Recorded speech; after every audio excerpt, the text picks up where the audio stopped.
వందనాలు తెలియజేస్తున్నానండి.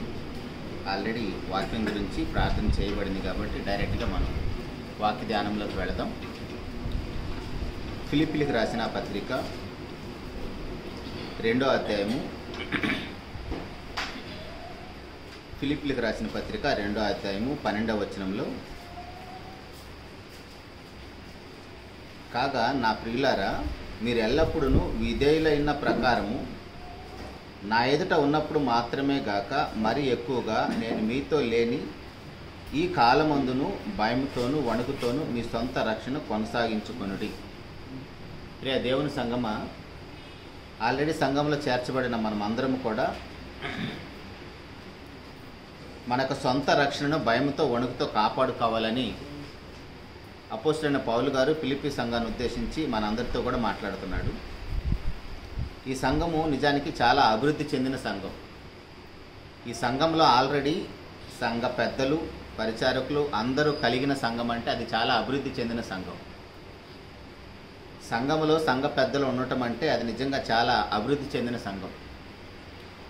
సంఘంలో పెద్దలంటే మన మీద వయసును బట్టి చూస్తాము, కానీ వాక్యపు వెలుగులో నిజానికి మన సంఘంలో కూడా సంఘ పెద్దలకు ఉండాల్సిన అర్హతలు ఒకవేళ ఉన్నాయో లేదో ఒకసారి ఎవరికి వాళ్ళో మనం పరిశీలన చేసుకుంటే నిజంగా చాలా ధన్యులు. ఎందుకంటే వయసును బట్టి సంఘంలో పెద్దరికం వచ్చేది కాదు, కానీ తిమోతి పత్రిక, తీతు పత్రికలో చాలా విషయాలు మనకు ఉంటాయి. ఇప్పుడు మన సందర్భం అది కాదు కాబట్టి మనం దాన్ని దాటేసి వెళ్దాం. ఇక్కడ ఎవరైతే రక్షించబడ్డారో, ఎవరైతే నమ్మి బాప్తిసం పొందారో, రాజ్యంలో చేర్చబడ్డారో, ఆ నమ్మి బాప్తిసం పొంది రక్షించబడిన ప్రతి ఒక్కరు కూడా చేయాల్సిన మంచి కార్యక్రమం ఏంటంటే వారి సొంత రక్షణను భయంతో వణుకుతో కాపాడుకోవాలి. ఎవరి రక్షణ అది? ఎవరికి వాళ్ళ వ్యక్తిగతంగా సొంత రక్షణ. ఆ సొంత రక్షణ కాపాడుకునే విషయంలో మనకు ఉండాల్సింది ఏంటంటే భయము, వణుకు. మనం రక్షించబడ్డాము, బాప్తిసం పొందాము, సేవకులు మనకు బాప్తిసం ఇచ్చారు, మీకు రక్షణ వచ్చిందని చెప్పారు.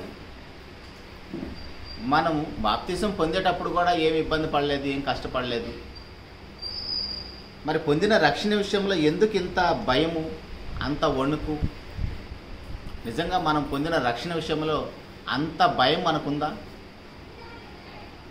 గట్టిగా మాట్లాడాలంటే మనం వింటున్న వాక్యం విషయంలో కూడా మనకి అంత భయం ఉండదు, అంత ఆసక్తి కూడా ఉండదు. హెబ్రీయులకు రాసిన పత్రిక 2వ అధ్యాయం 1వ వచనంలో, హెబ్రీయులకు రాసిన పత్రిక 2వ అధ్యాయము 1వ వచనంలో, కావున మనము వినిన సంగతులను విడిచిపెట్టి కొట్టుకొని పోకుండానట్లు వాటి యందు మరీ విశేష జాగ్రత్త కలిగి ఉండవలెను. మనం వింటున్న వాక్య విషయంలోనే 3 రెట్లు జాగ్రత్త ఉండాలంట. జాగ్రత్త, విశేషమైన జాగ్రత్త, మరీ విశేషమైన జాగ్రత్త. అంత జాగ్రత్త మనకు ఉంటుందా అండి వాక్య విషయంలో? ఏ విషయాల్లో మనకు జాగ్రత్తలు ఉంటాయి? మన కుటుంబంలో, లేదా మన వ్యక్తిగత విషయాల్లో, మన ఆస్తుల విషయాల్లో, లేదా బంగారం విషయంలో, డబ్బుల విషయంలో, ఇంకా మన సెల్ ఫోన్ విషయంలో కూడా జాగ్రత్త ఉంటుంది. మనకి కింద పడితే పగిలిపోతుందని దాని స్క్రీన్ గార్డ్ వేస్తాము, దాన్ని ఎంతో భద్రంగా చూసుకుంటాం. ఇన్ని జాగ్రత్తలు భౌతిక సంబంధం వాటి మీద చూపిస్తామే, కానీ ఆత్మ సంబంధంగా మన ఆత్మను పరలోకానికి చేర్చే వాక్య విషయంలో మనకు అంత జాగ్రత్త ఉండదు. కానీ లోకంలో మనం దేని మీద జాగ్రత్త చూపించినా చూపించకపోయినా పర్వాలేదు, కానీ ఏ మాటలైతే మనం వింటున్నామో ఆ వాక్య విషయంలో మాత్రం మరీ విశేషమైన జాగ్రత్త కలిగి ఉన్నప్పుడే మనము పొందిన రక్షణ విషయంలో భయముతో, వణుకుతో ఆ రక్షణ కాపాడుకుంటాం. మనం వింటున్న వాక్య విషయంలోనే మనకు అంత జాగ్రత్త లేనప్పుడు మనం పొందిన రక్షణ విషయంలో కూడా మనకి ఆ భయము, వణుకు అనేది ఉండదు. అంతకుముందు కూడా మనం మాట్లాడుకున్నాం, మనకి అసలు వణుకు అనేది ఎప్పుడు వస్తుంది? సడన్గా మనం రోడ్డు మీద వెళ్తున్నప్పుడు ఏదైనా వెహికల్ మనల్ని అలా టచ్ చేసి వెళ్ళిపోతుంటే, మనకు తగలలేదు, తగులుతుంది అనుకున్నట్టుగా ఆ స్పీడ్లో వెళ్ళిపోయినప్పుడు అప్పుడు వస్తుంది మనకు వణుకు. వెన్నులో వణుకు పుట్టింది అంటారు కదా. మామూలుగా మనం ప్రశాంతంగా కూర్చొని నిలబడి అక్కడ ఇక్కడ మాట్లాడుతున్నప్పుడు అలాంటి భయం, అలాంటి వణుకు మనకు రాదు. అది తలుసుకున్నప్పుడు కూడా గుండెలో దడ వస్తుంది. అది తలుసుకున్నప్పుడల్లా గుండెలో మనకు దడ వస్తుందంటే, ఇప్పుడు మనం ఎక్కడి నుంచి రక్షించబడ్డామో అది మనకు తెలిసినప్పుడు ఖచ్చితంగా మనం పొందిన రక్షణ విషయంలో కూడా అంతే భయము, వణుకు వస్తుంది. లూకాసు వార్త 16వ అధ్యాయంలో ఆ ధనవంతుడు వేస్తున్న కేకలు ఎలా ఉన్నాయో మనకు తెలుసు. ఇక్కడ నేను యాతన పడుతున్నాను, నన్ను కాపాడండి, నన్ను రక్షించండి అని ఎంత వేడుకున్నా, ఎంత ఏడ్చినా అక్కడ పరిష్కారం లేదు. ఇంకా అది లైఫ్ లాంగ్ అనుభవించాలి. అందుకని ఆయన ఏం కోరుకుంటున్నాడు? నేనైతే ఇక్కడ నుంచి మార్చడానికి నాకు అవకాశం లేదు, నా స్థితి మార్చబడదు, కానీ భూమి మీద ఉన్న నా కుటుంబ సభ్యులైనా సరే ఇక్కడికి రాకూడదు కాబట్టి కనీసం నా దగ్గరికి లాజర్ను పంపించకపోయినా నా కుటుంబం దగ్గరికి లాజర్ని కానీ పంపించమని వేడుకుంటున్నాడు. అంటే అంతకుముందు కుటుంబ సభ్యుల మీద అంత ప్రేమ ఉందో లేదో తెలియదు, కానీ ఇప్పుడు ఆయన పొందుతున్న ఆ వేతన, ఆ భయంకరమైన స్థితిని చూసి అనుభవిస్తూ నా పగవాడు కూడా ఇక్కడికి రాకూడదని వేడుకుంటున్నాడు. పగవాడు కూడా రాకూడదు అంటున్నాడంటే కుటుంబ సభ్యులు అక్కడికి రాకూడదని. అందుకని నా కుటుంబం దగ్గరికి లాజర్ గారిని పంపించమంటున్నాడు. కానీ అబ్రహాం గారు ఏమంటున్నారు? ఇక్కడ ఉన్న వ్యక్తి భూలోకానికి పోవడానికి అవకాశం లేదు, కానీ ఆల్రెడీ భూమి మీద మోషే ప్రవక్తలు ఉన్నారు. లూకాసు వార్త 16వ అధ్యాయం కింద వరకు చదివితే లాస్ట్ వచనాల్లో అదే ఉంటుంది. భూమి మీద ఆల్రెడీ ప్రవక్తలు మోషే గారు అన్నారు. వాళ్ళు చెప్తున్న వాక్యం వింటే చాలు, వాళ్ళు నువ్వు వచ్చిన ప్లేస్కి రారు. నువ్వు వచ్చిన ప్లేస్కి రాకుండా ఉండాలంటే మనం వింటున్న వాక్య విషయంలో మరీ విశేషమైన జాగ్రత్త ఉండాలి. మనం పొందిన రక్షణ విషయంలో కూడా అంతే భయము, వణుకుంటే ఖచ్చితంగా మనము ధనవంతుడు వేసే కేక వేయకుండా ఉంటాం. చక్కగా లాజర్ లాగా అబ్రహాము రొమ్మును ఆనుకుంటాం, ఆ నెమ్మది పొందే ప్రదేశంలోకి వెళతాం. ఒకసారి జాగ్రత్తగా ఆలోచన చేస్తే, మన వ్యక్తిగత జీవితాలు మనం పరిశీలన చేసుకుంటే నిజంగా మనం పొందిన రక్షణను కోల్పోయే ప్రమాదం ఉంది. మనం పొందిన రక్షణను మనం కోల్పోయే ప్రమాదం ఉంది, చేజార్చుకునే ప్రమాదం ఉంది. ఎలాగంటే బైబిల్ ఒక మంచి సందర్భం, మనందరికీ బాగా సుపరిచితమైన సందర్భం. ఇశ్రాయేల్ జనాంగం వాళ్ళు ఐగుప్తులకు వెళ్ళారు. ఐగుప్తులకు వెళ్ళిపోయిన తర్వాత 70 మందితో బయలుదేరి వెళ్ళిపోయిన వాళ్ళు లక్షల మంది అయిపోయారు. ఐగుప్తు దేశంలో వారు పడిన బాధలు, ఇబ్బందులు, వారు ఏడ్చిన ఏడుపులు, వారి నిట్టూర్పులు అవన్నీ దేవుడు జ్ఞాపకం చేసుకొని అబ్రహాం గారు చేసిన వాగ్దానాన్ని బట్టి వాళ్ళని విమోచించడానికి ఒక నాయకుడిని పంపించేసి వాళ్ళని ఐగుప్తు యొక్క అధికారంలో నుంచి విమోచించి ఎర్ర సముద్రంలో గుండా దాటించి అరణ్యంలోకి అడుగు పెట్టిస్తారు. ఇప్పుడు వాళ్ళు ఐగుప్తులో నుంచి కానాను ప్రయాణంలో వాగ్దాన భూమిలో అడుగు పెట్టడానికి సుమారు ఒక వారం రోజుల సమయంలో వెళ్ళిపోవచ్చు. కానీ దేవుడు వాళ్ళని అంత ఈజీగా ఆ యొక్క వాగ్దాన భూమిలో అడుగు పెట్టించలేదు. 40 సంవత్సరాలు ఆ అరణ్యంలో నడిపిస్తూ దేవుడు అంటే ఏంటో, వారి యొక్క హృదయ కాఠిన్యాన్ని తీసివేస్తూ దేవుడు వాళ్ళకి ఇచ్చిన ఆజ్ఞలను వాళ్ళు పాటిస్తారా లేదా అన్నీ పరీక్షించబడిన తర్వాత వారిని కానాన్లో అడుగు పెట్టించాడు. ఇప్పుడు వాళ్ళు ఐగుప్తు యొక్క అధికారంలో నుండి, ఐగుప్తు యొక్క అధికారం ఎలా ఉంది, అంత ఈజీగా ఏమి వాళ్ళు ఐగుప్తుల నుంచి విమోచించబడలేదు. ఆ యొక్క ఐగుప్తు యొక్క రాజు కుటుంబం మొదలుకొని అన్ని కుటుంబాల్లో శవాలు ఉన్నాయి. మామూలుగా మన ఊర్లో లేదా మన గ్రామంలో, మన ప్రాంతంలో ఒకరింట్లో శవం ఉంటేనే అది చాలా భయంకరమైన వాతావరణం. అందరూ చాలా నిశ్శబ్దంగా ఉంటారు, విచారమైన మొక్కలతో కనపడతారు. అట్లాంటిది దేశం మొత్తం ప్రతి కుటుంబంలో ఒక శవం ఉంటే పరిస్థితి ఎలా ఉంటుంది? అలాంటి భయంకరమైన పరిస్థితుల్లో నుంచి దేవుడు వీళ్ళని కాపాడాడు, విమోచించాడు. సరే, వాళ్ళు వెళ్ళిపోమని చెప్పాడు. వాళ్ళు తీరా ఎర్ర సముద్రం వరకు వెళ్ళిపోయిన తర్వాత మరలా ఆ యొక్క రాజు వాళ్ళు ఎలాగైనా సరే తిరిగి తెప్పించుకోవాలి, మనకు బానిసలు ఎవరు లేరు, మనకు పనులు ఎవరు చేస్తాడని మరలా వాళ్ళని తీసుకురావడానికి తన అధికారంతో బయలుదేరతాడు. కానీ వాళ్ళు ఎర్ర సముద్రంలోకి వెళ్ళిపోయిన తర్వాత చక్కగా మోషే గారి ద్వారా వాళ్ళు ఎర్ర సముద్రం దాటి అవతలకు వెళ్ళిపోతారు. కానీ ఐగుప్తు యొక్క సైన్యమంతా ఎర్ర సముద్రంలో మునిగి చనిపోతారు. ఇప్పుడు వాళ్ళు ఎక్కడి నుంచి విమోచించబడ్డారు? ఐగుప్తు యొక్క అధికారంలో నుంచి విమోచించబడ్డారు. ఐగుప్తు యొక్క అధికారం నుంచి విమోచించబడి అరణ్యంలో అడుగుపెట్టారు. ఇప్పుడు మనము కూడా సంఘంలో అడుగు పెట్టామంటే జాగ్రత్తగా కంపేర్ చేసుకుందాం. ఇప్పుడు ఇప్పుడు మన సంఘములు అడుగు పెట్టామంటే ఎక్కడి నుంచి విమోచించబడ్డాము? కొలస్సీలకు రాసిన పత్రిక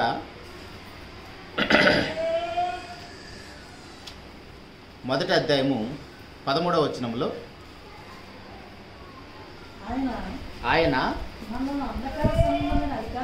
మనలను అంధకార సంబంధమైన అధికారంలో నుంచి విడుదల చేసి తాను ప్రేమించిన తన కుమారుని యొక్క రాజ్య నివాసులుగా చేశాను. ఇప్పుడు చాలు. ఇప్పుడు ఐగుప్తీయుల యొక్క అధికారంలో నుంచి వాళ్ళు ఎలాగైతే విమోచించబడి ఎర్ర సముద్రం దాటి అరణ్యములు అడుగు పెట్టారో ఆ అధికారం నుంచి విమోచించబడి రక్షించబడి ఇప్పుడు మనము కూడా ఎక్కడి నుంచి రక్షించబడ్డాము? 13వ వచనంలో ఆయన మనలను అంధకార సంబంధం అధికారం, అపవాది యొక్క అధికారంలో నుంచి విమోచించి దేవుని యొక్క రాజ్యంలో అడుగు పెట్టించాడు. దేవుని యొక్క రాజ్యం అంటే దేవుని యొక్క సంఘం, దేవుని యొక్క రాజ్యం అంటే దేవుని యొక్క సంఘం అని గుర్తుపెట్టుకుంది. అలా సంఘంలో చేర్చబడిన మనము పరలోకానికి వెళ్ళిపోయినట్టేనా? ఇప్పుడు వాళ్ళు కూడా ఎర్ర సముద్రం దాటి అరణ్యములు అడుగు పెట్టారు, కానానికి వెళ్ళిపోయారు. వెంటనే 40 సంవత్సరాల ప్రయాణం ఉంది వాళ్ళు. కొరింథీయులకు రాసిన మొదటి పత్రిక 10వ అధ్యాయంలో, కొరింథీయులకు రాసిన మొదటి పత్రిక 10వ అధ్యాయం 1వ వచనంలో, సహోదరులారా ఈ సంగతి మీకు తెలియకుండా నాకు ఇష్టం లేదు. అదేదనగా మన పితరులందరూ మేఘము క్రింద నుండిరి, వారందరూ సముద్రములో నడిచిపోయిరి, అందరూ మోషేను బట్టి మేఘములోను సముద్రంలోను బాప్తిసం పొందిరి. వాళ్ళందరూ కూడా ఎలా బాప్తిసం పొందారు? మేఘంలోను సముద్రంలోను బాప్తిసం పొందారంట. ఎప్పుడైతే వాళ్ళు సముద్రంలో బాప్తిసం పొందారో వారి మీద ఉన్న అధికారం, ఐగుప్తు యొక్క అధికారం అంతా కూడా తీసివేయబడింది. జాగ్రత్తగా అర్థం చేసుకుందామండి. ఎప్పుడైతే వాళ్ళు ఆ ఎర్ర సముద్రంలో అడుగు పెట్టేసి బాప్తిసం పొందారు, వాళ్ళు బాప్తిసం పొంది ఒడ్డుకు వచ్చిన వెంటనే, ఎర్ర సముద్రం దాటి ఒడ్డుకు వచ్చిన వెంటనే, అరణ్యములు అడుగు పెట్టిన వెంటనే వాళ్ళ వెనక వెంటాడుతున్న అధికారం మొత్తం తీసివేయబడింది. అంతకుముందు వాళ్ళు చక్కగా కుటుంబాలతో కలిసి ఉండటానికి, సంతోషంగా ఉండటానికి కూడా అవకాశం లేదు. వాళ్ళ యొక్క బ్రతుకులు ఎంత దారుణంగా ఉన్నాయో, అలాంటి బ్రతుకుల్లో నుంచి వాళ్ళు ఎలా విమోచించబడ్డారు? ఎప్పుడైతే బాప్తిసం పొంది ఎర్ర సముద్రంలో బాప్తిసం పొంది అరణ్యములు అడుగు పెట్టారు, వాళ్ళని వెంటాడుతున్న అధికారం మొత్తం కూడా తీసివేయబడింది. ఇప్పుడు మనం కూడా అలాగనే ఇందాక మనం చదువుకున్న కొలస్సీ పత్రికలో అంధకార సంబంధమైన అధికారంలో నుంచి దేవుడు కూడా మనల్ని విమోచించి దేవుని యొక్క రాజ్యంలో అడుగు పెట్టడానికి అవకాశం ఇచ్చాడు. వాళ్ళు ఎలాగైతే ఐగుప్తు యొక్క అధికారం నుంచి విమోచించబడ్డారో మనం కూడా అపవాది యొక్క అంధకార సంబంధమైన అధికారం నుంచి విమోచించబడ్డాం. ఇప్పుడు వాళ్ళేమో వెంటనే కానాన్లో అడుగు పెట్టలేదు.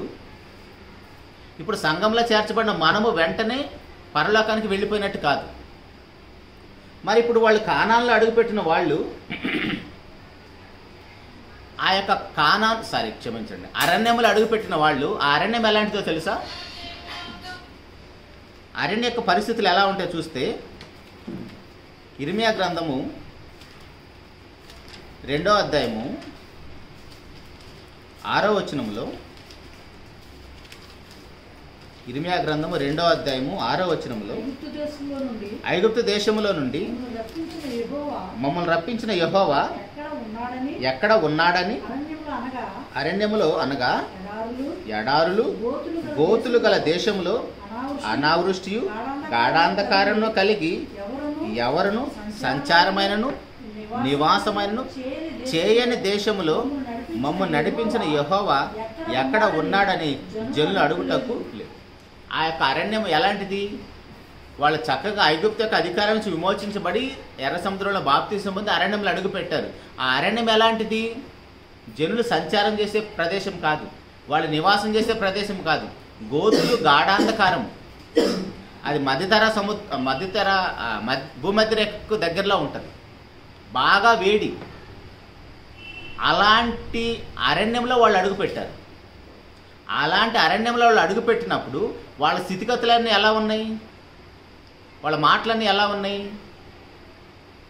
ఎంతమంది సుమారు ఒక మాటలో ఆలోచిస్తే 20 సంవత్సరాలు పైపడిన వాళ్ళందరూ కూడా బయలుదేరిన వారు లెక్కించినప్పుడు 1,06,03,550 మంది బయలుదేరుతారు 20 సంవత్సరాలు పైబడిన వాళ్ళు. కానీ వాగ్దాన భూములు అడుగుపెట్టినంతమంది 2 అడుగుపెట్టారు. చక్కగా వీళ్ళందరూ కూడా ఐగుప్తు యొక్క అధికారం నుంచి విమోచించబడ్డారు, రక్షించబడ్డారు. బాప్తిసం పొంది అరణ్యంలో అడుగుపెట్టారు. బాప్తిసం అంటే అర్థం చేసుకుందాం, ఆ ఎర్ర సముద్రం దాటడం వాళ్ళకి బాప్తిసం ఇప్పుడే మనం చూసాం కొరింథీ పత్రికలో. వాళ్ళు బాప్తిసం పొంది అరణ్యంలో అడుగుపెట్టిన తర్వాత వాగ్దాన భూములు అడుగు పెట్టడానికి 20 సంవత్సరాలు పైబడిన వాళ్ళందరూ లెక్కిస్తే 6 లక్షల పైన ఉన్నారు వాళ్ళు. ఈ 6 లక్షల పైన ఉన్న వాళ్ళందరిలో కానాన్లో అడుగుపెట్టినంతమంది 2 అడుగుపెట్టారు. ఒకసారి చూద్దాం అన్నమాట. సంఖ్యాకాండము 1వ అధ్యాయము 45, 46 వచనాలు చదువుకుందాం. సంఖ్యాకాండము 1వ అధ్యాయము 45, 46 వచనాల్లో, అట్లు ఇశ్రాయేలీయుల్లో తమ తమ పితరుల కుటుంబముల చొప్పున లెక్కింపబడిన వారందరూ అనగా 25 ఏండ్లు మొదలుకొని పై ప్రాయము కలిగి సేనగా బయలు వెళ్ళిన ఇశ్రాయేలు అందరూ లెక్కింపబడి 6,03,550 మంది అయ్యారు. ఎంతమంది అండి? 20 సంవత్సరాల పై ప్రాయం కలిగిన వాళ్ళు, అంటే 20 సంవత్సరాల పైన వయసు ఉన్న వాళ్ళందరూ కూడా లెక్కింపబడి ఒక సైన్యంగా యుద్ధం చేయగలిగిన వాళ్ళందరూ 6,03,550 మంది. మరి ఎంతమందితో ప్రయాణమైన వాళ్ళందరూ కూడా 14వ అధ్యాయము ఇదే సంఖ్యాకాండంలో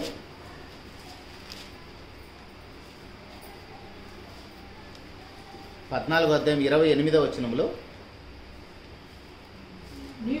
నీవు వారితో యెహోవా వాక్కు ఏదనగా నా జీవముతోడు మీరు నా చెవిలో చెప్పినట్లు నేను నిశ్చయముగా మీ ఎడల చేసేదను, మీ శవములు అరణ్యములోనే రాలును, మీ లెక్క మొత్తము చొప్పున మీలో లెక్కింపబడిన వారందరూ అనగా 20 ఏండ్లు మొదలుకొని పై ప్రాయము కలిగి నాకు విరోధముగా సనిగిన వారందరూ రాలిపోదురు. ఎందుకు వీళ్ళందరూ రాలిపోయారు? అక్కడ కండిషన్ చెప్పారు.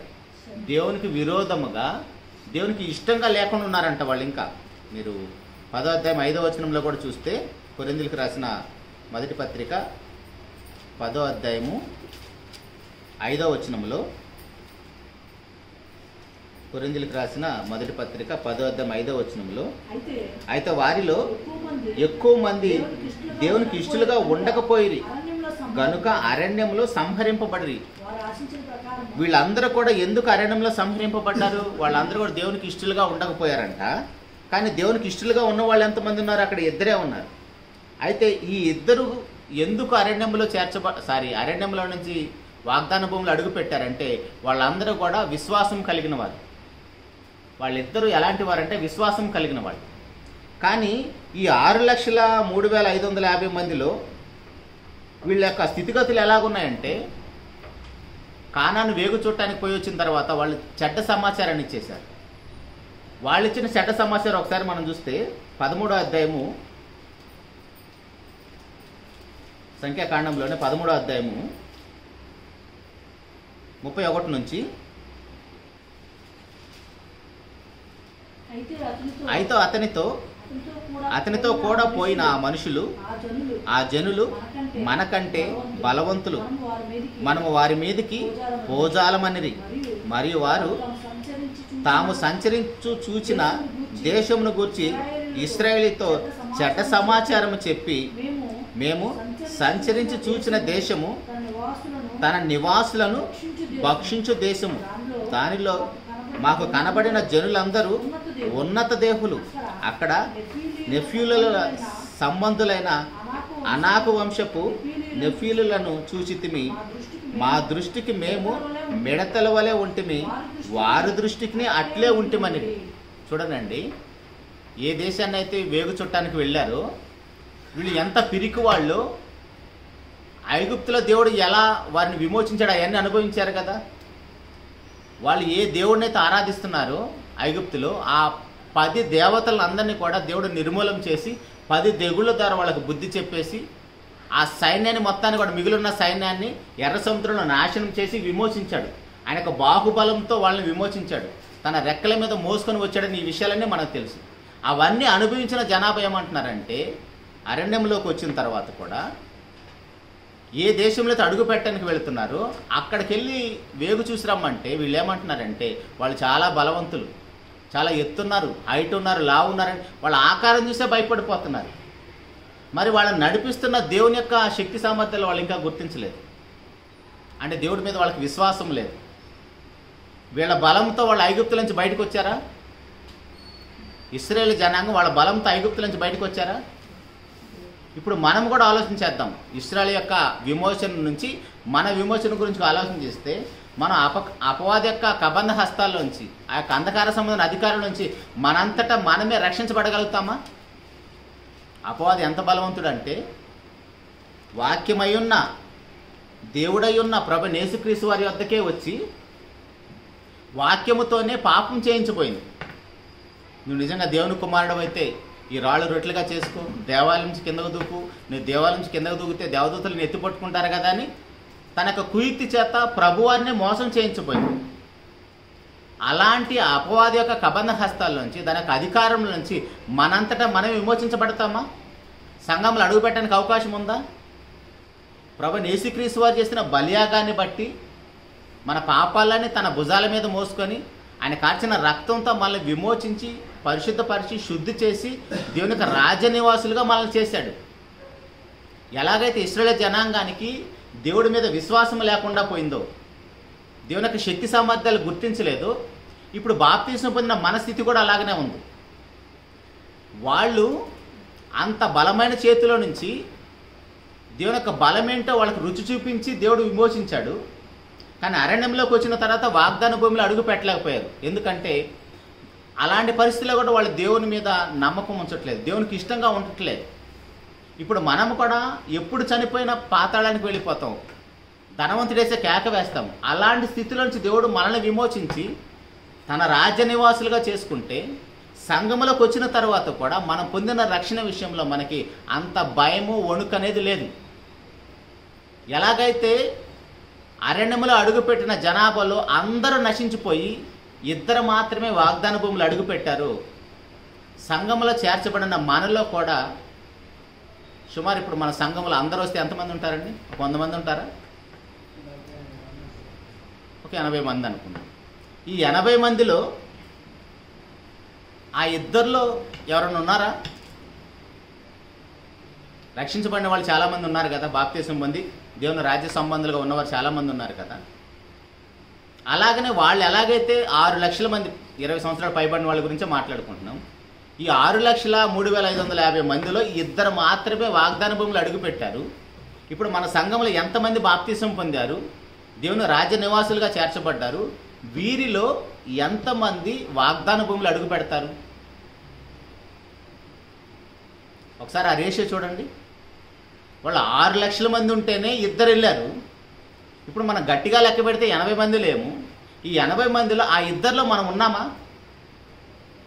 వాళ్ళు ఎలాగైతే వారి రక్షణను చేజార్చుకున్నారో, దేవుని మీద విశ్వాసం లేకుండా, దేవునికి ఇష్టలుగా ఉండకుండా, దేవుని మీద తిరుగుబాటు చేసి ఆ 6 లక్షల మంది ఎలాగైతే అరణ్యంలో నశించిపోయారు, అలాగనే మనం కూడా రక్షించబడి సంఘంలో చేర్చబడిన తర్వాత కూడా మన సొంత రక్షణ భయంతో వణుకుతో కాపాడుకోకపోతే ప్రమాదంలో ఉంటాం. ఎప్పుడైనా మనం చేజారిపోయే ప్రమాదం ఉంది. అదే విషయాన్ని జ్ఞాపకం చేస్తున్నాడు. వాళ్ళకి ఎందుకు దేవుని మీద నమ్మకం లేదంటే వాళ్ళు చాలా బలవంతులు, ఉన్నత దేహులు, వాళ్ళ ఎదుట మేము మిడతలాగా కనబడుతున్నాం అంటున్నారు. వీళ్ళు బలవంతులని ఐగుప్తుల నుంచి విమోచించబడ్డారా? కానీ మంచి సమాచారం ఇచ్చిన వాళ్ళు ఏం చెప్తున్నారు? 14వ అధ్యాయం 5వ వచనం నుండి సంఖ్యాకాండంలోనే మోషే అహరోనులు ఇశ్రాయేలు సర్వ సమాజం ఎదుట సాగిలపడిరి. అప్పుడు దేశమును సంచరించి చూచిన వారిలో నుండిన నూను కుమారుడగు యెహోషువయు యెఫెన్నె కుమారుడగు కాలేబును బట్టలు చింపుకొని ఇశ్రాయేలు సర్వ సమాజముతో మేము సంచరించి చూసిన దేశమును మిక్కిలి మంచి దేశము, యెహోవా మనయందు ఆనందించిన ఎడల ఆ దేశంలో మనల్ని చేర్చి దానిని మనకిచ్చును. అది పాలు తేళ్లు ప్రవహించే దేశము. వాళ్ళకి ఎలా కనపడింది? దేవుని మీద విశ్వాసం లేని వాళ్ళకి ఆ దేశం ఎలా కనపడింది? వాళ్ళు ఎదుట మనం మిడతల్లాగా ఉన్నాం, వాళ్ళు మనల్ని భక్షించే వాళ్ళలాగా ఉన్నారు, వాళ్ళు చాలా ఉన్నత దేహులు. అంటే వాళ్ళ ముందు దేవుడు కనపట్లేదు వీళ్ళకి, ఇశ్రాయేలు జనాంగానికి. కానీ దేవుని మీద విశ్వాసం ఉన్న వాళ్ళు ఆ దేశాన్ని ఎలా చూస్తున్నారు? వాళ్ళు ఎలాంటి వాళ్ళైనా సరే వాళ్ళ గురించి వీళ్ళు ప్రస్తావన తీసుకురావట్లేదు. వాళ్ళు ఏ దేశాన్ని అయితే చూసి వచ్చాడో, దేవుడు ఏదైతే వాగ్దానాన్ని వాళ్ళకి ఇస్తానని చెప్పాడో ఆ వాగ్దాన భూమి వాళ్ళకి ఎలా కనపడుతుందంటే పాలు తేళ్లను ప్రవహించే దేశం. చూసారా? చూసే కళ్ళు ఎంత భయంకరంగా ఉన్నాయో. తర్వాత మన రక్షణ కాపాడుకునే విషయంలో ఒక 4 విషయాలు ఉన్నాయి, మనం తర్వాత క్లాసులో అవి కూడా నేర్చుకుందాం. ఇప్పుడు వీళ్ళు ఎలాగైతే దేవుడు చెప్పినట్టుగా ఆయన ఆజ్ఞల ప్రకారం దేవుని మీద విశ్వాసం లేకుండా దేవునికి ఇష్టలుగా బ్రతకలేదు, వాళ్ళందరూ కూడా అరణ్యంలో రాలిపోయి వాళ్ళ శవాలు అక్కడే పడిపోయాయి. కానీ దేవుని మీద విశ్వాసం ఉంచిన వాళ్ళు చక్కగా వాగ్దాన భూమిలో అడుగుపెట్టారు. ఇప్పుడు మన పరిస్థితి కూడా అంతే. మనం ఏదో బాప్తీసం పొందేశాము, రక్షించబడ్డాము, చక్కగా వాక్యం చెబుతున్నాను, లేదా పాటలు పాడుతున్నాను, సంఘంలో పెద్దలాగా ఉంటున్నాం, పరిచర్య చేస్తున్నాము, అన్నీ చేస్తున్నాం అనుకుంటాం. కానీ మన సొంత రక్షణ భయంతో వణుకుతో కాపాడుకోకపోతే అరణ్యంలో వాళ్ళు రాలిపోయినట్టుగా మధ్యలో మనం కూడా మన రక్షణ చేజార్చుకునే ప్రమాదం ఉంది. అందుకే వాళ్ళ విషయాలను మనకు బోధ బుద్ధి కలగటం కోసమే దేవుడు రాయించి పెట్టాడు. కానీ ప్రియ దేవుని సంగమా, దేవుడి పట్ల మనం ఎప్పుడు కూడా విశ్వాసం కలిగిన వాళ్ళమై ఉండాలి. అలా విశ్వాసం కలిగి మనం లేకపోతే ఖచ్చితంగా మన రక్షణ మనం కోల్పోతాం. అందుకని మొట్టమొదటిగా మనకు రక్షణ కాపాడుకోవాలంటే వినే వాక్యం పట్ల కూడా మరీ విశేషమైన జాగ్రత్త ఉండాలి. అంత జాగ్రత్తగా అసలు వాక్యమే మనం వినం. వాక్యం చదివేటప్పుడు కూడా అంత జాగ్రత్తగా ఇది నన్ను పరలోకానికి చేర్చే దేవుని మాటలని అంత జాగ్రత్తగా రోజు బైబిల్ చదువుతామా? అలాగనే వింటామా? అలాగనే ప్రకటిస్తామా? 3 రెట్లు జాగ్రత్త ఉండాలి వాక్యం వినే విషయంలోనే. ఇంకా చెప్పాడు ఇంకెంత జాగ్రత్తగా చెప్పాలో చూడండి. అంత జాగ్రత్త ఉన్నప్పుడే మనం పొందిన రక్షణను మన భయంతో వణుకుతో కాపాడుకుంటాం. ఆ భయము వణుకు అనేది ఎప్పుడు వస్తుందంటే, ఇదిగో ఆ ధనవంతుడు వేస్తున్న కేక మనం వేయకుండా ఉండటం కోసం దేవుడు అక్కడి నుంచి మనల్ని విమోచించాడు, రక్షించాడని మనకు తెలిసినప్పుడు. అలా ఉండాలంటే మనం ఎవరితో సహవాసం కలిగి ఉండాలంటే, హెబ్రీయులకు రాసిన పత్రిక 4వ అధ్యాయము, హెబ్రీయులకు రాసిన పత్రిక 4వ అధ్యాయము 1వ వచనంలో ఆయన యొక్క విశ్రాంతిలో ప్రవేశించుదమను వాగ్దానము ఇంకా నిలిచి ఉండగా మనలో ఎవడైనను ఒకవేళ ఆ వాగ్దానం పొందకుండా తప్పిపోవునేమో అని భయము కలిగి ఉందుము. వారికి ప్రకటింపబడినట్లు మనకును సువార్త ప్రకటింపబడెను, కానీ వారు వినిన వారితో విశ్వాసం గలవారై కలిసి ఉండలేదు గనుక విన్న వాక్యం వారికి నిష్ప్రయోజనమైనది అయింది. చాలు. విన్న వాక్యం ఎప్పుడు నిష్ప్రయోజనం అయిపోతుంది? మనం విశ్వాసులతో సహవాసం లేకపోతే. అందుకే సేవకులు మనం తిట్టుకున్నా సరే ఇంటింటికి తిరిగి, సేవకులు పెద్దలు ఎందుకు మన ఇంటి చుట్టూ తిరుగుతారు? మన విశ్వాసం కలిగిన వారితో సహవాసం కలిగి ఉండాలని.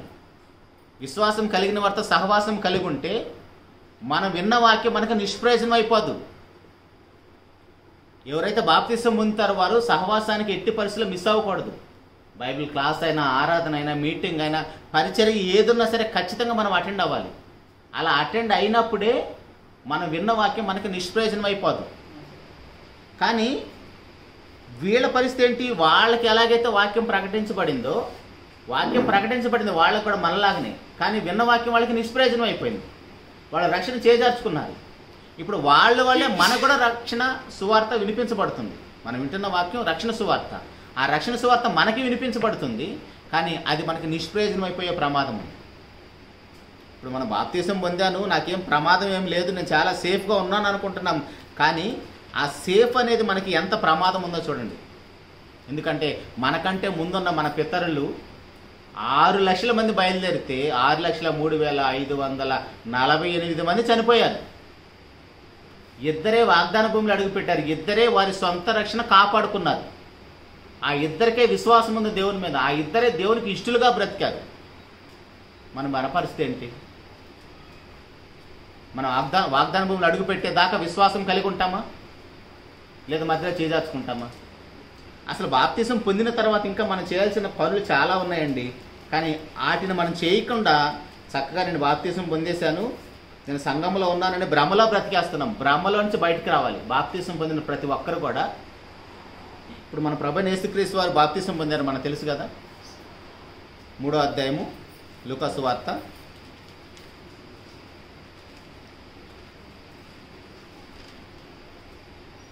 21వ వచనంలో, 3వ అధ్యాయము లూకా సువార్త 21వ వచనంలో, ప్రజలందరూ బాప్తిసం పొందినప్పుడు యేసు కూడా బాప్తిసం పొంది ప్రార్థన చేయుచుండగా ఆకాశము తెరవబడి పరిశుద్ధాత్మ శరీర ఆకారంతో పావురుమలని ఆయన మీదకి వచ్చెను. అప్పుడు నీవు నా ప్రియ కుమారుడవు, నీ యందు నేను ఆనందించున్న ఒక శబ్దం ఆకాశం నుండి వచ్చాను. ఇది యేసు ప్రభువు వారు బాప్తిసం పొందిన సందర్భం. ఇప్పుడు అదే లూకా సువార్త 12వ అధ్యాయం 50వ వచనం చూడండి. లూకా సువార్త 12వ అధ్యాయం 50వ వచనంలో,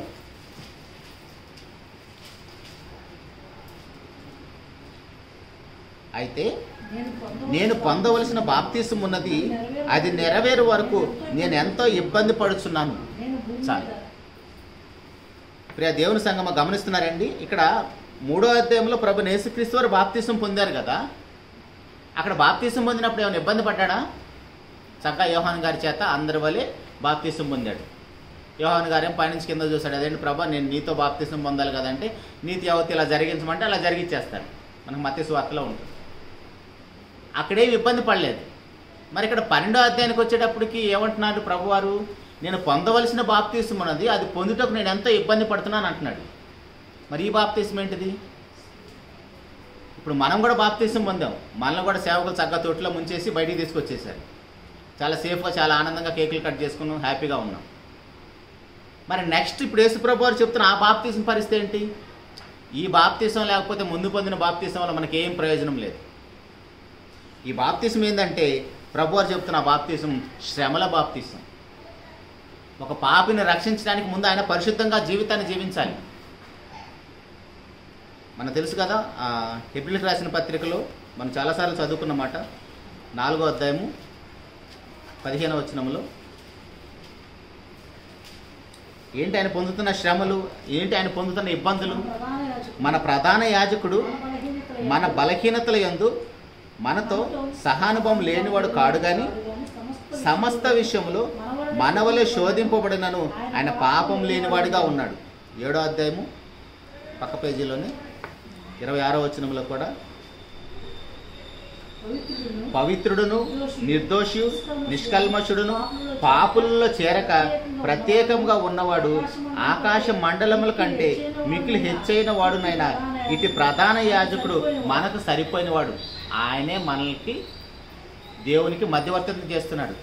ఇప్పుడు ఆయన జీవితం ఎలాగుందో మనం గమనిస్తే, కనీసం ఆయన జీవితాన్ని మనం రుచి చూచి ఎరిగితే, మనం కూడా అలా బ్రతికితేనే మనకి ఆ రక్షణ, నిత్య రక్షణలో అడుగు పెట్టడానికి అవకాశం ఉంటుంది. మనం బాప్తిసం పొందినప్పుడు రక్షించబడతాం.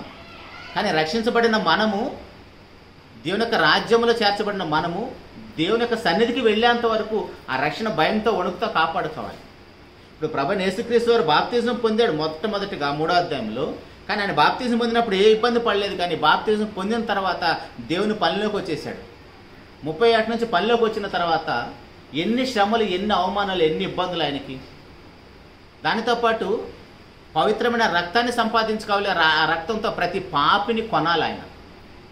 దేవుని యొక్క న్యాయమైన చట్టాన్ని బట్టేసి ప్రతి విమోచన క్రయదానాన్ని దేవునికి చెల్లించాలి.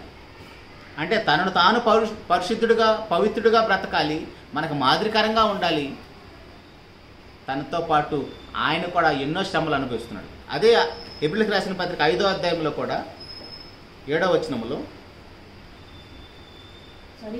శరీరధారి అయిన దినములలో మహారోదనముతోను కన్నీళ్లతోనూ తన మరణము నుండి రక్షింపగలవానికి ప్రార్థనలు, యాచనలు సమర్పించి భయభక్తులు కలిగి ఉన్నందున ఆయన అంగీకరింపబడింది. ఆయన కుమారుడు తాను పొందిన శ్రమల వలన విధేయత నేర్చుకుని, మనకు విధేయత రావాలంటే మనకి శ్రమలు రావాలి. ప్రభువైన యేసుక్రీస్తు వారు ఎన్ని శ్రమలు పడ్డాడండి. ఆ శ్రమల వలన ఆయనకు వచ్చింది ఏంటిది? విధేయత. ఇప్పుడు మన కాళ్ళు కూడా ప్రభువైన యేసుక్రీస్తు నామములో వంగాలి అంటే మనకు శ్రమలు రావాలి. ఆ శ్రమలే రెండో బాప్తీసం. మనం బాప్తీసం పొందిన వెంటనే దేవుని యొక్క రాజ్యంలో అడుగుపెట్టిన వెంటనే పరలోకానికి వెళ్ళిపోయినట్టు కాదు. ఆ పరలోకాన్ని సాధించాలంటే అరణ్యములో అడుగుపెట్టిన వాళ్ళు ఎలాగైతే శ్రమల గుండా ప్రయాణం చేశారో కానానికి, అరణ్యములు అడుగుపెట్టిన వాళ్ళు కానానికి 40 సంవత్సరాలు ఎలాగైతే ప్రయాణం చేశారో అలాగే సంఘం అడుగుపెట్టిన మనం అందరం కూడా మన చావు వచ్చేంత వరకు, మనకు మరణం వచ్చేంత వరకు అలా అరణ్యంలో ప్రయాణం చేయాలి. ఆ అరణ్యం ఎలా ఉంది? వాళ్ళకి జనసంచారం లేనిది, గాఢాంధకారము, గోతులు కలిగిన అరణ్యం అది. అలాంటి అరణ్యంలో దేవుడు మమ్మల్ని ఐగుప్తులనే వదిలేస్తే చక్కగా మా శవాలు అక్కడే రాలిపోయాయి కదా, మా భార్య పిల్లలు ఇంత ఇబ్బంది పడుతున్నాం ఇక్కడ అని దేవుని మీద, మోషే గారి మీద, అహరోనుల మీద సనుక్కుంటున్నారు. అలా దేవుని మీద సనిగిన వాళ్ళందరూ శవాలు మధ్యలో రాలిపోయాయి. ఇప్పుడు మనం కూడా దేవుని యొక్క సంఘంలోకి వచ్చిన తర్వాత, దేవుని యొక్క రాజ్యంలో అడుగుపెట్టిన తర్వాత కూడా మనం దేవునికి ఇష్టలుగా బ్రతకకపోతే వారి వల్లే రాలిపోయే ప్రమాదం ఉంది. ఇశ్రాయేలు జనాంగం ఎలాగైతే అరణ్యంలో రాలిపోయారో, శవాలన్నీ అక్కడ పడిపోయాయో, అలాగే సంఘంలోకి వచ్చిన తర్వాత కూడా మనం కూడా చేజార్చుకునే ప్రమాదం ఉంది. మన రక్షణ ఒక మాట చూసుకొని ముగించుకుందాము. కొరింథీయులకు రాసిన మొదటి పత్రిక 11వ అధ్యాయము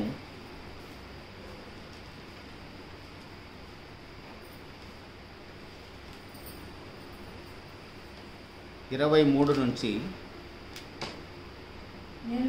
నేను మీకు అప్పగించిన దానిని ప్రభు వలన పొందితిని.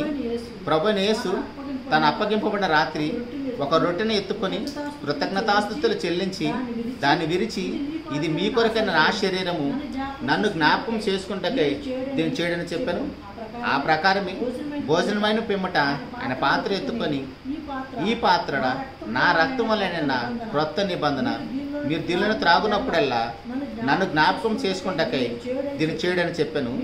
మీరు ఈ రొట్టెను తిని ఈ పాత్రను త్రాగునప్పుడల్లా ప్రభు వచ్చే వరకు ఆయన మరణమును ప్రచురించెదరు. చాలు. ఇప్పుడు ప్రభువైన యేసుక్రీస్తు వారి యొక్క మరణంలో పాలు పొందాం మనం బాప్తిసం ద్వారా. ఆయన మరణంలో పాలు పొందిన మనం అందరం కూడా ఆయన యొక్క ప్రభు వల్ల చేవేస్తున్నాం. ఆయన యొక్క శరీరాన్ని, ఆయన యొక్క రక్తాన్ని తాగుతున్నాం. కానీ కిందకు వెళ్ళిన తర్వాత ఏమంటున్నాడంటే 27వ వచనంలో, కాబట్టి ఎవడు అయోగ్యముగా ప్రభు యొక్క రొట్టెను తిన్నో లేక ఆయన పాత్రను త్రాగునో వాడు ప్రభు యొక్క శరీరం గురించి, రక్తం గురించి అపరాధి అగును. యాక్చువల్గా మనం లోకంలో ఉన్నప్పుడు నేరస్తులమే. లోకంలో ఉన్నప్పుడు నేరస్తులమే. ఎప్పుడు చనిపోయినా నరకానికి వెళ్ళిపోతాం, ఆ ధనవంతుడి దగ్గరికి వెళ్ళిపోతాం. కానీ అలాంటి పరిస్థితుల్లో నుంచి దేవుడు మనల్ని విమోచించి ప్రభురాజు యొక్క మహారాజు భోజన బల్ల చేయడానికి అవకాశం ఇచ్చాడు. ఆయన శరీరాన్ని, ఆయన రక్తాన్ని త్రాగడానికి అవకాశం ఇచ్చాడు. ఆయన శరీరము, రక్తము త్రాగిన తర్వాత కూడా మనం అపరాధులమైపోయే ప్రమాదం ఉంది. ఇశ్రాయేలు జనాంగం వలె వాళ్ళు ఎలాగైతే మధ్యలో రాలిపోయారో, రక్షించబడ్డారు, ఫరో అధికారం నుంచి రక్షించబడ్డారు, ఐగుప్తు అధికారం నుంచి రక్షించబడ్డారు, కానీ మధ్యలో రాలిపోయారు. ఇప్పుడు మనము కూడా అపవాది యొక్క అధికారంలోంచి, అంధకార సంబంధమైన అధికారం నుంచి రక్షించబడ్డాము, సంఘంలో చేర్చబడ్డాము, ప్రభురాజు ఆ భోజన బల్ల చేయవేస్తున్నాము. కానీ అక్కడ అయోగ్యత ఉందో మనకి. అయోగ్యత ఏంటంటే మన సొంత రక్షణ మనం భయంతో, వణుకుతో కాపాడుకోవాలి. నిర్లక్ష్యంగా బ్రతకూడదు. బాప్తిసం పొందిన ఏ ఒక్కరు కూడా, గుర్తుపెట్టుకుందాం, బాప్తిసం పొందిన ఏ ఒక్కరు కూడా నిర్లక్ష్యంగా సంఘంలో బ్రతకూడదు. ఏదో ఒక పనిలో ఉండాలి. మనం బాప్తిసం పొందామంటే అర్థం ఏంటంటే యేసుక్రీస్తు ప్రభు యొక్క శరీరంలో ఒక అవయవానిగా చేర్చబడ్డామని అర్థం. మనం బాప్తిసం పొందామంటే ప్రభువైన యేసుక్రీస్తు యొక్క శరీరంలో ఒక అవయవానిగా చేర్చబడ్డాము. మన శరీరంలో అవయవాలు ఏదైనా పని చేయని ఉందా? మన శరీరంలో పనిచేయని అవయవం ఏదైనా ఉందా? ఒకవేళ మన శరీరంలో పనిచేయని అవయవం ఉంటే డాక్టర్లు కట్ చేసి తీసేస్తారు. కొంతమందికి షుగర్ వచ్చినప్పుడు కాళ్ళు, చేతులు ఏదో ఒకటి తీసేస్తూ ఉంటారు. ఎందుకు? అది శరీరంలో ఉంటే శరీరం మొత్తాన్ని తినేస్తుంది కాబట్టి. అలాగే ప్రభువైన యేసుక్రీస్తు వారి యొక్క శరీరంలో చేర్చబడిన మనం, బాప్తిసం పొందిన మనము ఏ పని చేయకుండా ఉంటున్నామంటే అర్థం ఏంటిది? శవంతో సమానం. శవాన్ని ఇంట్లో పెట్టుకుంటాం మనం. షుగర్ వచ్చిన కాళ్ళని ఎలాగైతే, ఏళ్ళని ఎలాగైతే తీసేస్తారో అలాగనే మనం కూడా అరణ్యంలో రాలిపోయే ప్రమాదం. కాబట్టి ప్రియ దేవుని సంగమా, బాప్తిసం పొందిన మనము నిష్ఫలులు కాకుండా యేసుక్రీస్తు ప్రభు యొక్క మరణ సమాధి పునరుద్ధానంలో మనం పాలు పొందిన మనం ఆయన యొక్క మరణాన్ని ప్రచురించటం అంటే ప్రకటించాలి. ఆయన మరణం వల్ల మన మరణం కూడా లిఖించబడాలి. ప్రచురించటం అంటే నోటితో చెప్పటం మాత్రమే కాదు, ఆయన మరణం వలె మన మరణం కూడా లిఖించబడాలి. అది ప్రచురించటం అంటే. మనకేం అలవాటు అయిపోయిందంటే చక్కగా దేవుని మాటలు చెప్పటం అలవాటు పడ్డాము, కానీ ఆయన మరణం వలె మన మరణం కూడా లిఖించబడటానికి మనమేమీ శ్రమల పాలవట్లేదు. నిజంగా ఒక మనిషి నిజమైన మనిషిలాగా బ్రతకాలంటేనే కష్టం. అట్లాంటిది ఇలాంటి లోకంలో నిజమైన క్రైస్తవుడిలాగా బ్రతకడం ఇంకా చాలా కష్టం. ముసుగు వేసుకున్న క్రైస్తవులాగా బ్రతకడం చాలా హ్యాపీ.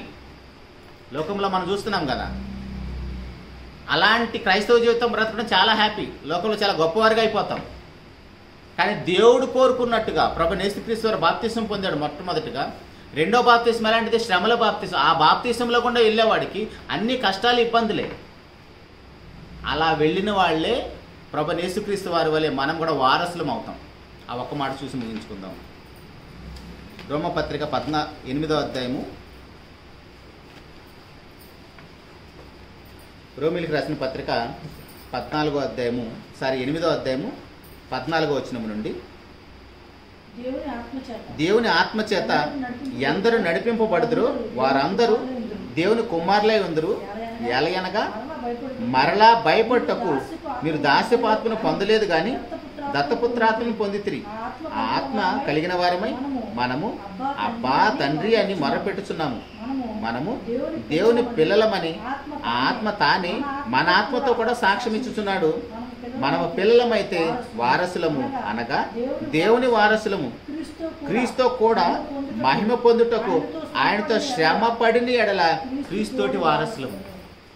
ప్రభు యేసుక్రీస్తు వారితో పాటు మనం కూడా వారసులం అవ్వాలంటే ప్రభు యేసుక్రీస్తు వారు రెండవ బాప్తిసంలో నేను పొందవలసిన బాప్తిసం ఉన్నది, అది పొందుటకు నేను ఎంతో ఇబ్బంది పడుతున్నాను ఎలాగైతే చెప్పాడో, అలాంటి శ్రమల బాప్తిసం గుండా మనం వెళితేనే దేవునితోటి మనం వారసులం అవుతాం.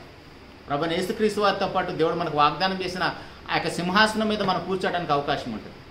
అలా కాకుండా చక్కగా నేను బాప్తిసం పొందాను, రోజు క్రమం తప్పకుండా సంఘానికి వెళుతున్నాను, వాక్యం చెబుతున్నాను, పాటలు పాడుతున్నాను, కానుకలు ఇస్తున్నాను, అలా భ్రమలో బ్రతికేస్తున్నాం అనుకోండి, అరణ్యంలో వారి శవాల్లాగా మనం కూడా మధ్యలో రాలిపోయే ప్రమాదం ఉంది.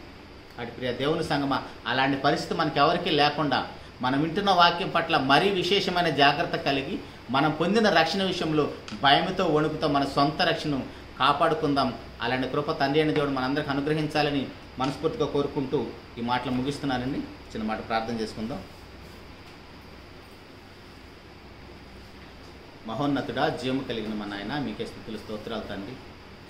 ఇంతవరకు మమ్మల్ని ప్రేమించి మీ కృపలో భద్రపరిచి ఎన్నో విలువైన మాటలతో నాయన మమ్మల్ని అందరినీ హెచ్చరించి బలపరిచి మీరు మా పట్ల చూపుతున్న కృపకే స్తోత్రం తండ్రి. అపవాది యొక్క అంధకార సంబంధం అధికారం నుంచి మమ్మల్ని అందరినీ విమోచించి మీ రాజ్య నివాసులుగా చేసుకున్న మీ ప్రేమను బట్టి స్తోత్రం తండ్రి.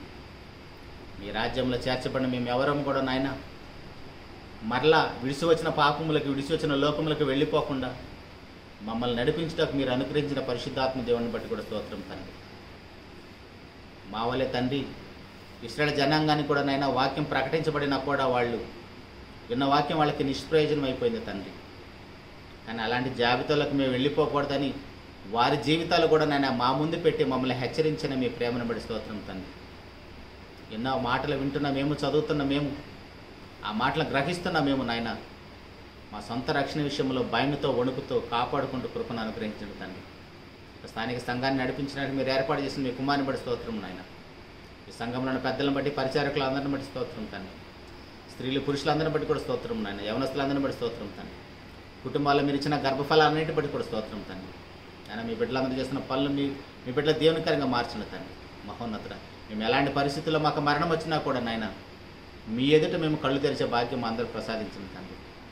దానిలో భాగంగా తండ్రి మా ప్రభువైన యేసుక్రీస్తు వారు ఎలాగైతేనైనా మా అందరికి మాదిరి చూపించారు, అలాంటి మాదిరికరమైన జీవితం మేము బ్రతుకుతూ మా కుటుంబంలో రక్షణ పొందిన వారికి మాదిరికరంగా ఉంటూ మా సమాజంలో, మా సంఘంలో తండ్రి ఎంతోమందిని మీ చెంతకు నడిపించేవారిగా మా జీవితాల వారికి ఒక పాఠంలాగా మేము బ్రతుడ కృపను అనుగ్రహించమని అలుపుడైనా నేను తండ్రి మీ సమాజం ఎదుట నిలబడి మీ మాటలు పంచుకోవడం నాకు ఇచ్చిన భాగ్యాన్ని బట్టి స్తోత్రాలు చెల్లించుకుంటూ ఏ మాటలైతే విన్నామో ఆ మాటల పట్లనైనా మేము మరీ విశేషమైన జాగ్రత్త కలిగి బ్రతుడ కృపను అనుగ్రహించమని సమస్త మహిమ ఘనత ప్రభావాలు మీకు ఆరోపిస్తూ మీకు ప్రియకుమారుడు మా ప్రభువైన యేసుక్రీస్తు వారి ఘనమైన నామములోనే ప్రార్థించి అడిగి వేడుకొంచున్నాము తండ్రి.